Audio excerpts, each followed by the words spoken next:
Yeah. 1, 2, 3. Kung alam ko lamang ako'y iyong iiwan.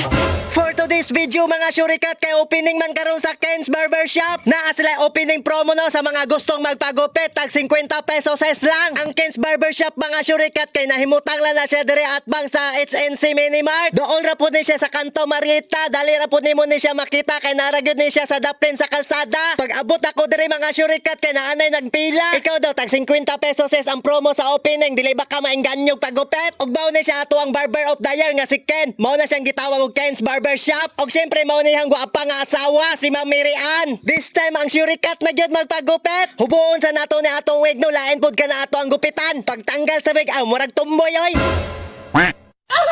Bombayo kung kaya ikaw ang aking inibig. Jan Philip Dragon 1 2. Shout out Philip. Buwang. Og syempre pagkahuman ni syurikat niya, dili pwede dili magpagupit ang videographer, magpapogi pod. Awa magpa-cute magyudaron. Yan ay kusang nadama at di ko pinilit. Masih pangalan na gupit pa?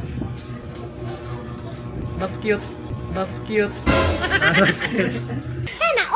Ang Ken's Barbershop mga syurikat, open ni sila everyday as in Monday to Sunday. Dili na ka mabalaka kung open ba di sila Sabado ug Domingo. Labaw na karon kay tingklase na pud sa mga estudyante. Diri na mo sa Ken's Barbershop kay wala ni sila sira-sira, maniraranig matulog. Og syempre bago mahuman ang video, pwede ba din na walay picture aw picturean na. 1, 2, 3.